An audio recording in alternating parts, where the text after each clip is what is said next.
Sandra Dewi, putus cintanya dari Reno Barak, membawa dia berlabuh di pangkuan seorang pangeran lain, Harvey Muiz. Sebuah rumah tangga yang dipenuhi kemewahan, kecantikan, dan kisah cinta seperti negeri dongeng. Pernikahan megah di Gereja Katedral Jakarta, hingga pesta yang disebut paling fenomenal di Disneyland Tokyo, lengkap dengan kereta kencana, kuda-kuda dan para dayang-dayang. Puluhan miliar rupiah, pengantin pertama dari Indonesia. Di mata publik, ia adalah Cinderella modern Indonesia. Hidup di atas istana kaca yang terlihat sempurna. Bak kata pepatah, selurus-lurusnya bulu jembai, akhirnya akan keriting juga. Sepandai-pandai tupai melompat, kelak terjatuh juga. Semuanya berubah pada tahun 2024. Sang pangeran terjerat permainan kotor tambang timah, ratusan triliun rupiah, hingga akhirnya mendekam 20 tahun di dalam penjara. Anehnya, sosok Cinderella yang dahulu dianggap sebagai bagian dari dongeng hidup itu, justru terhanyut dalam hujatan, cacian, dan ejekan. Yang tersisa bukan lagi kisah cinta.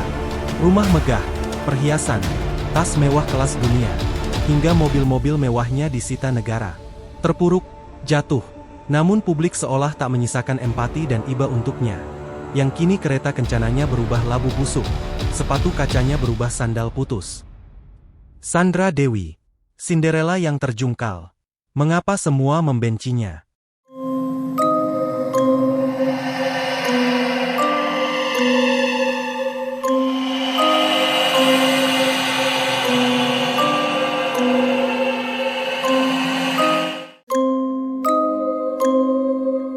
Sandra Dewi dan Harvey Muiz. Sepasang nama yang pernah dipandang sebagai simbol kemewahan dan kehidupan bak negeri dongeng. Satu dikenal sebagai artis elegan berjuluk Ratu Iklan. Satunya lagi pengusaha tambang muda yang hidup jauh dari sorotan kamera. Publik mengenal mereka sebagai pasangan Cinderella Indonesia. Namun sebelum menjadi pasangan Cinderella yang terjungkal, tak banyak yang tahu bagaimana kehidupan mereka sebelumnya. Sandra Dewi lahir dengan nama Monica Sandra Dewi Gunawan Basri di Pangkal Pinang, Bangka Belitung, pada 8 Agustus 1983. Ia tumbuh dan besar di Pangkal Pinang dalam keluarga Katolik sederhana bersama kedua orang tua dan dua adiknya. Sandra memiliki darah keturunan Tionghoa, Palembang, dan Belanda. Sejak kecil, ia menempuh pendidikan di sekolah Katolik di daerah asalnya. Mulai dari SD dan SMP Santa Teresia hingga SMA St. Yosef. Pada tahun 2001, Sandra merantau ke Jakarta untuk kuliah di London School of Public Relations atau LSPR. Kehidupannya saat itu jauh dari kesan glamor. Ia hidup dengan uang saku terbatas dari orang tua dan berusaha mandiri demi bertahan hidup di ibu kota. Untuk menambah biaya hidup, Sandra aktif mengikuti berbagai lomba model dan ajang kecantikan. Pada tahun 2007, hidupnya berubah. Sandra berhasil lolos casting film Quickie Express, film yang kemudian melejitkan namanya di industri hiburan Indonesia. Sejak saat itu, wajahnya mulai mendominasi layar televisi dan dunia periklanan nasional. Sementara itu, Harvey Muiz lahir dan besar di Jakarta pada 30 November 1985. Ia berasal dari keluarga Katolik yang hidup berkecukupan. Harvey memiliki darah keturunan Papua, Ambon, dan Makassar. Orang tuanya adalah Hayong Muiz dan Irma Silviani, pasangan pengusaha yang dikenal bergerak di bidang pertambangan. Sejak kecil, Harvey tumbuh di lingkungan bisnis elit dengan fasilitas yang sangat berkecukupan. Ia menghabiskan masa mudanya dengan menempuh pendidikan di luar negeri sebelum kembali ke Indonesia untuk meneruskan bisnis keluarga. Meski besar di Jakarta, Harvey memiliki keterkaitan bisnis pertambangan yang kuat dengan Bangka Belitung, kampung halaman Sandra Dewi. Sebelum berusia 30 tahun, Harvey sudah menduduki posisi penting di sejumlah perusahaan tambang. Namanya cukup dikenal di dunia bisnis meski publik luas saat itu belum banyak mengetahui sosoknya. Tahun 2013. Di tengah popularitasnya sebagai salah satu artis papan atas Indonesia, Sandra Dewi justru sedang berada di fase hidup yang cukup berat. Sebelum bertemu Harvey Muiz, Sandra Dewi memang sempat menjalin hubungan serius dengan Reno Barak, sebelum akhirnya berpacaran lama dengan Luna Maya, dan melabuhkan hati terakhirnya ke Syahrini. Hubungan mereka berjalan sekitar 3 tahun dan sempat dianggap serius oleh publik. Namun hubungan Sandra Dewi dan Reno Barak itu, akhirnya kandas karena perbedaan keyakinan. Sandra sempat mengaku sangat terpukul dengan perpisahan tersebut karena merasa sudah cocok dan nyaman dengan Reino. Setelah hubungan itu berakhir, Sandra mulai merasa lelah mencari pasangan hidup. Di usia 30 tahun, ia bahkan mulai pasrah soal jodoh. Di saat itulah seorang sahabat dekatnya, presenter Daniel Mananta, mencoba mengenalkan Sandra dengan seorang pengusaha muda bernama Harvey Muiz. Harvey saat itu belum terlalu dikenal publik. Ia lebih banyak bergerak di dunia bisnis pertambangan dan dikenal sangat tertutup dari media. Pertemuan pertama mereka terjadi di sebuah restoran di kawasan Jakarta Pusat. Daniel hanya memperkenalkan mereka sebentar lalu meninggalkan Sandra dan Harvey berdua, agar bisa berbicara lebih leluasa. Dari pertemuan pertama itu, Sandra langsung merasa nyaman. Menurut Sandra, Harvey memiliki pembawaan yang sangat berbeda dari kebanyakan pria yang pernah ia kenal di dunia hiburan. Tenang, sopan, pendiam, dan tidak berusaha mencari perhatian. Harvey juga dikenal tidak suka tampil di depan kamera dan sangat menjaga privasi. Sementara Harvey melihat Sandra sebagai perempuan yang sederhana dan tidak bersikap seperti artis pada umumnya. Komunikasi mereka berjalan sangat cepat. Setelah rutin bertukar pesan dan berbicara intens selama sekitar 1 minggu, Sandra dan Harvey akhirnya resmi berpacaran. Di awal masa pacaran, ujian besar langsung datang. Ayah Harvey, Hayong Muiz, didiagnosis mengidap kanker stadium akhir. Sejak saat itu, fokus Harvey hampir sepenuhnya tercurah untuk menjaga sang ayah. Sebagian besar waktunya dihabiskan di rumah sakit. Sandra yang saat itu sedang berada di puncak kesibukan dunia hiburan mulai ikut menyesuaikan diri dengan kondisi tersebut. Jika ingin bertemu Harvey, Sandra harus datang ke rumah sakit. Mereka bahkan lebih sering menghabiskan waktu di ruang perawatan dibanding tempat romantis. Hubungan mereka perlahan dipenuhi tekanan. Sandra sempat merasa terabaikan karena Harvey lebih banyak fokus pada kondisi ayahnya. Di sisi lain, Harvey juga berada dalam tekanan besar karena harus membagi waktu antara keluarga, bisnis, dan hubungan asmaranya. Situasi itu membuat hubungan mereka beberapa kali berada di ambang perpisahan. Namun Sandra memilih tetap bertahan. Ia tetap mendampingi Harvey melewati masa-masa sulit keluarganya sampai sang ayah meninggal dunia. Kesetiaan Sandra di masa sulit membuat hubungan mereka berubah semakin kuat. Sebelum meninggal dunia, Hayong Muiz disebut sudah memberikan restu kepada Sandra karena melihat ketulusannya mendampingi Harvey di masa terpuruk. Setelah melewati masa duka tersebut, hubungan Sandra dan Harvey justru semakin serius. Harvey melihat Sandra sebagai perempuan mandiri yang tidak memanfaatkan kekayaannya. Sementara Sandra melihat Harvey sebagai sosok pria yang sangat menghormati keluarga dan serius membangun masa depan. Hubungan mereka juga jauh dari sensasi murahan dunia hiburan. Sandra hampir tidak pernah mengumbar kemesraan berlebihan ke media sosial maupun infotainment. Publik mulai melihat keduanya sebagai pasangan elegan dengan citra bersih dan kehidupan yang terlihat harmonis. I, Sandra, take you Harvey to be my husband. I promise to love and honor you, for better for worse. Setelah 3 tahun menjalin hubungan, pasangan ini akhirnya menikah pada 8 November 2016. Prosesi sakral dimulai di Gereja Katedral Jakarta. Sandra Dewi datang menggunakan mobil Rolls-Royce, dengan dekorasi gereja bernuansa winter putih mewah. Setelah pemberkatan selesai, acara dilanjutkan ke Hotel Dharma Wangsa Jakarta untuk prosesi tipai dan gala dinner privat keluarga besar. Hotel mewah itu dihiasi dekorasi mawar putih besar-besaran dengan suasana bak pesta keluarga kerajaan. Namun semua kemewahan itu ternyata belum mencapai puncaknya. Beberapa hari kemudian, Sandra dan Harvey terbang ke Jepang untuk menggelar resepsi impian di Tokyo Disneyland. Disinilah kisah Cinderella modern Indonesia benar-benar dimulai. Sandra Dewi resmi menjadi artis Indonesia pertama yang menggelar pesta pernikahan di area Kastil Cinderella Tokyo Disneyland. Paket dasar Disney Royal Wedding saat itu disebut bernilai sekitar $96.000 Amerika, atau setara lebih dari 1,5 miliar rupiah hanya untuk kapasitas intim. Dan itu belum termasuk biaya tambahan hotel mewah, tiket pesawat pulang pergi keluarga besar, dekorasi premium, catering eksklusif, gala dinner, pengawalan privat Disneyland, hingga seluruh kebutuhan rombongan pengiring pengantin dari Indonesia. Total keseluruhan biaya pesta pernikahan mereka diperkirakan mencapai puluhan miliar rupiah. Di Tokyo Disneyland, Sandra tampil menggunakan gaun putih megah lengkap dengan tiara berlian bak putri kerajaan Disney. Harvey tampil dengan tuxedo hitam elegan layaknya pangeran dalam dongeng. Mereka bahkan diarak menggunakan kereta kencana terbuka mengelilingi area kastil sambil disaksikan ribuan pengunjung Disneyland. Momen itu langsung viral di seluruh Indonesia. Publik menyebut Sandra Dewi akhirnya berhasil mewujudkan mimpi masa kecilnya menjadi Cinderella sungguhan. Setelah resmi menikah pada tahun 2016, kehidupan Sandra Dewi dan Harvey Muiz mulai terlihat seperti dongeng modern kelas atas. Nama mereka semakin identik dengan kemewahan, kehidupan elit, dan citra keluarga sempurna. Di berbagai wawancara, Sandra Dewi selalu tampil sebagai sosok perempuan religius, rendah hati, dan takut Tuhan.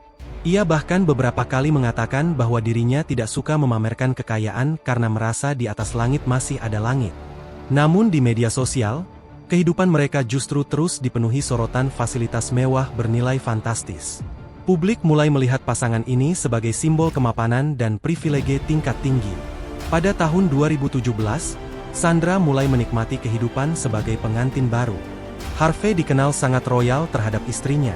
Sandra beberapa kali terlihat menggunakan tas-tas mewah dari rumah mode internasional dengan harga ratusan juta rupiah.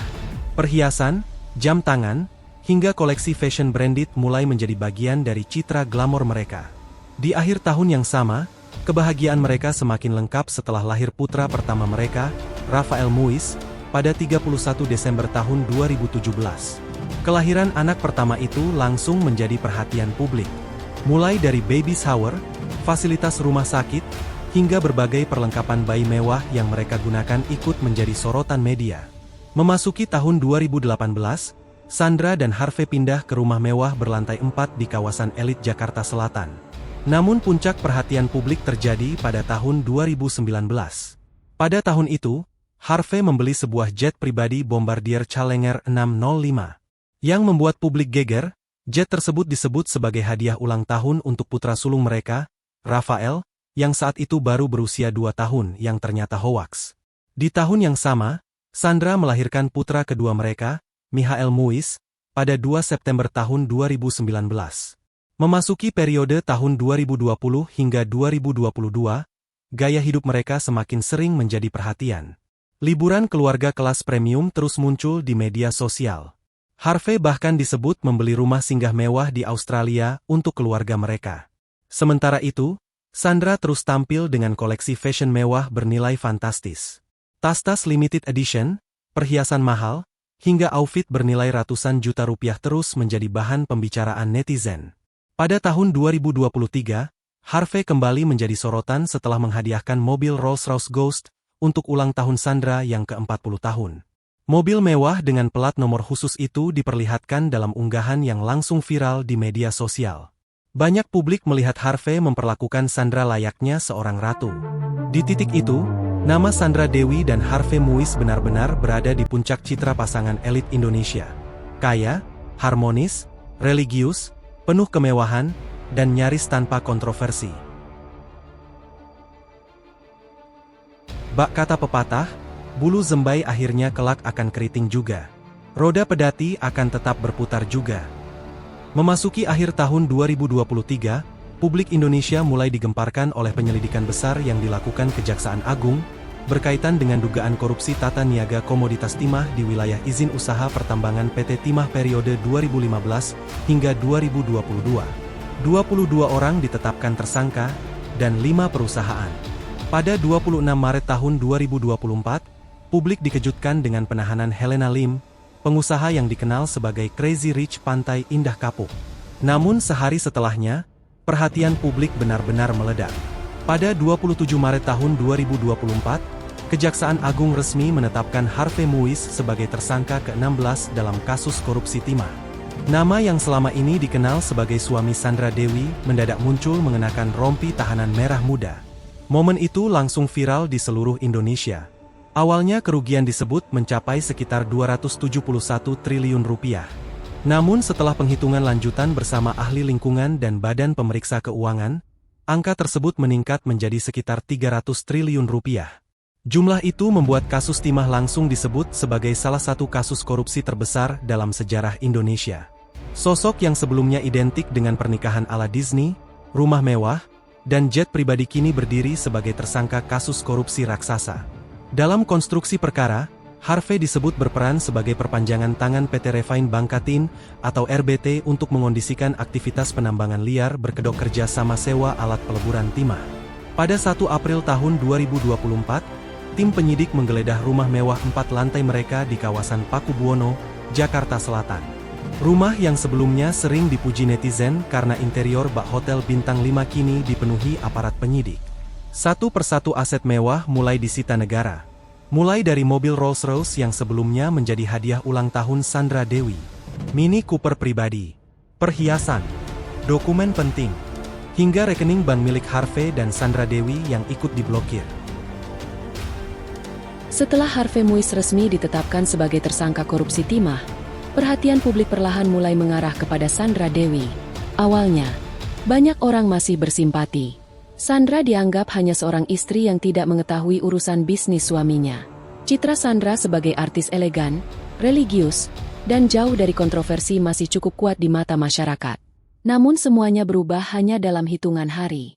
Pada 4 April tahun 2024, Sandra Dewi mendatangi gedung Kejaksaan Agung untuk pemeriksaan pertamanya sebagai saksi. Hari itu publik menunggu kemunculan Sandra dengan rasa penasaran besar. Tetapi kemunculannya justru memicu gelombang kemarahan di media sosial. Sandra datang dengan penampilan modis. Ia tersenyum ke arah kamera, melambaikan tangan kepada wartawan. Bahkan sempat membuat gestur love ala Korea atau saranghayo. Momen itu langsung viral di seluruh media sosial. Di tengah kemarahan publik terhadap kasus korupsi timah yang merugikan negara hingga ratusan triliun rupiah, gestur Sandra dianggap sangat tidak memiliki empati. Banyak netizen mulai menyerang Sandra Dewi secara brutal. Citra perempuan anggun dan sederhana yang selama ini melekat padanya mulai runtuh perlahan. Tidak lama setelah hujatan membesar, Sandra menutup kolom komentar Instagram pribadinya. Foto-foto dan video kemewahan bersama Harvey Muiz perlahan menghilang dari media sosial. Namun langkah itu justru membuat publik semakin sinis. Banyak yang menilai Sandra sedang berusaha menghapus jejak kehidupan glamor yang sebelumnya sering dipamerkan. Pada pemeriksaan berikutnya di bulan Mei tahun 2024, Sandra mulai tampil berbeda. Tidak ada lagi senyuman. Tidak ada lagi gestur ke arah kamera. Sandra terlihat lebih diam dan tertunduk. Tetapi opini publik telanjur berubah. Nama Sandra Dewi mulai ikut terseret dalam kemarahan masyarakat terhadap kasus korupsi timah. Situasi semakin memburuk ketika muncul cerita bahwa Sandra mengatakan kepada anak-anaknya bahwa Harvey Muiz sedang menjalani wajib militer ala-ala grup K-pop BTS. Pernyataan itu langsung memicu gelombang kritik baru. Banyak publik menganggap Sandra sedang mencoba membangun narasi dramatis demi mencari simpati. Kontroversi terbesar muncul saat Sandra Dewi hadir sebagai saksi di Pengadilan Tipikor Jakarta Pusat pada Oktober tahun 2024. Di depan hakim, Sandra bersumpah tidak pernah menerima uang nafkah bulanan dari Harvey Muiz. Ia juga menegaskan bahwa tas-tas mewah, perhiasan, dan sebagian besar hartanya berasal dari hasil kerja sendiri sebagai artis dan brand ambasador. Pernyataan itu langsung viral. Sebagian publik mulai menilai Sandra sedang berusaha memisahkan diri dari kasus sang suami demi mempertahankan kekayaannya. Istilah buang badan mulai ramai digunakan di media sosial. Situasi semakin buruk ketika jaksa membongkar adanya aliran dana miliaran rupiah yang masuk ke rekening Sandra Dewi. Fakta itu membuat citra Sandra runtuh semakin dalam. Hari ini datang untuk memberikan klarifikasi kalau saya ini punya pendapatan sendiri.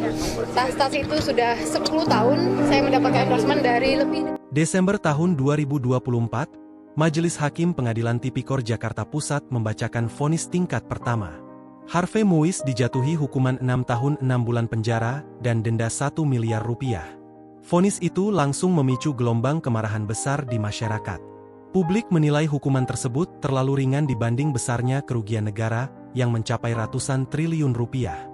Apalagi jaksa sebelumnya menuntut Harvey dengan hukuman 12 tahun penjara. Kemarahan publik begitu besar hingga Komisi Yudisial ikut turun tangan memeriksa dugaan pelanggaran etik hakim. Pengadilan Tinggi DKI Jakarta membacakan putusan banding terhadap Harvey Muiz. Vonis Harvey langsung dilipat gandakan secara drastis. Dari 6 tahun 6 bulan menjadi 20 tahun penjara. Tidak hanya itu, Harvey juga diwajibkan membayar uang pengganti kerugian negara sebesar 420 miliar rupiah. Hakim menyatakan jika uang tersebut tidak dibayar, maka seluruh aset miliknya akan disita dan dilelang negara. Dan apabila asetnya masih tidak mencukupi, hukuman Harvey akan ditambah 10 tahun penjara lagi. Putusan itu menjadi titik di mana kehidupan glamor keluarga mereka benar-benar runtuh. Istana mewah, jet pribadi, mobil Rolls-Royce, tas branded, perhiasan. Semua perlahan berubah menjadi daftar aset sitaan negara. Namun Harvey Muiz masih mencoba melawan.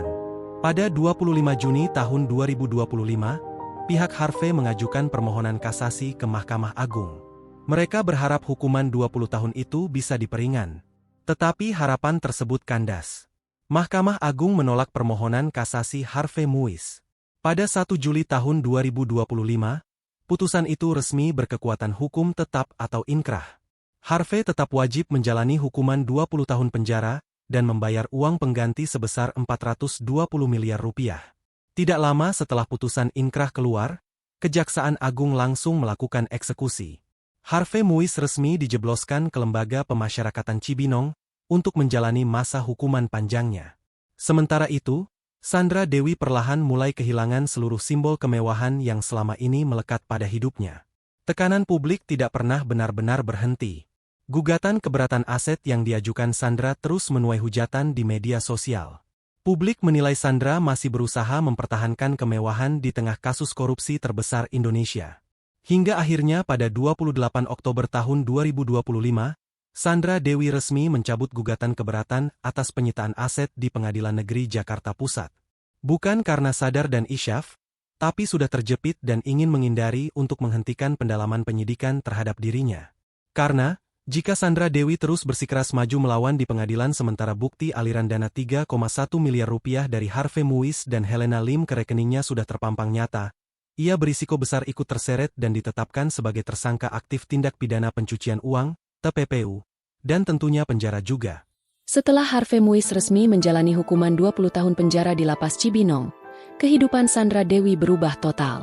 Perempuan yang dulu hidup di tengah kemewahan bak putri kerajaan itu kini harus hidup dalam bayang-bayang kehancuran finansial dan cibiran publik. Melalui program lelang Badan Pemulihan Aset Kejaksaan Agung pada tahun 2026, berbagai barang mewah milik Sandra Dewi habis dilelang ke publik. Puluhan tas branded koleksi pribadinya berpindah tangan. Tas-tas yang dulu dipamerkan dalam unggahan media sosial kini hanya menjadi nomor lot dalam daftar pelelangan negara. Begitu juga koleksi perhiasan emas dan berlian miliknya. Sementara mobil Rolls-Royce dan Mini Cooper yang dulu menjadi simbol kehidupan glamor keluarga mereka juga ikut disita dan dieksekusi.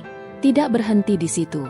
Negara juga menyita sejumlah aset properti milik keluarga mereka, termasuk rumah mewah bertingkat di kawasan elit Pakubuwono, Jakarta Selatan. Rumah yang dulu dipenuhi marmer, lift pribadi, dan kemewahan bak hotel bintang 5 itu kini bukan lagi milik Sandra Dewi. Beberapa aset lain seperti tanah, kafling, hingga kondominium juga ikut dirampas untuk menutupi uang pengganti kasus korupsi Harvey Muiz. Ironisnya, seluruh penyitaan besar itu ternyata masih belum cukup. Negara masih terus memburu sisa aset keluarga mereka karena uang pengganti sebesar 420 miliar rupiah belum sepenuhnya terlunasi. Kejaksaan bahkan dikabarkan terus melacak kemungkinan aset lain milik keluarga mereka di luar negeri, termasuk rumah singgah mewah di Melbourne, Australia. Jika seluruh kewajiban itu tetap tidak mampu dilunasi, hukuman Harvey Muiz dapat bertambah 10 tahun lagi. Di tengah situasi tersebut, kehidupan Sandra Dewi kini berubah menjadi jauh lebih tertutup. Keberadaan tempat tinggalnya bersama anak-anak mulai menjadi misteri. Setelah rumah Pakubuwono disita negara, Sandra disebut memilih tinggal di hunian yang lebih privat di Jakarta demi menghindari sorotan publik dan kejaran wartawan.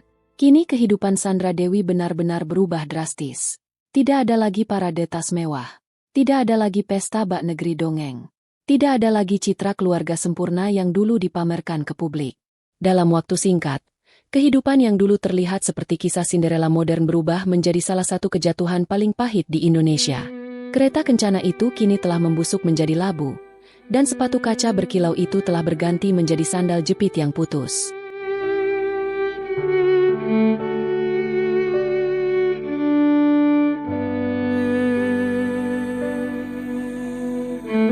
Sandra Dewi, Cinderella yang dulu dielu-elukan bak putri negeri dongeng itu akhirnya benar-benar terjungkal di depan mata seluruh Indonesia. Kereta kencana yang pernah mengelilingi Disneyland Tokyo kini berganti dengan iring-iringan mobil tahanan dan ruang sidang penuh cibiran. Sosok yang dulu bicara tentang takut kepada Tuhan, hidup sederhana, dan malu memamerkan kekayaan, pada akhirnya justru runtuh bersama gunungan tas mewah, rekening miliaran rupiah, dan rumah-rumah megah yang disita satu persatu oleh negara. Tidak ada lagi tepuk tangan. Tidak ada lagi pujian. Yang tersisa hanya jejak kemewahan yang perlahan berubah menjadi barang lelang dan simbol kehancuran paling memalukan di dunia hiburan Indonesia. Lebih menyakitkan lagi, semua kemewahan itu ternyata tidak mampu menyelamatkan siapapun dari hukum tabur tuai. Sang pangeran yang dulu dipuja sebagai suami sempurna kini harus menghabiskan puluhan tahun hidupnya di balik jeruji besi.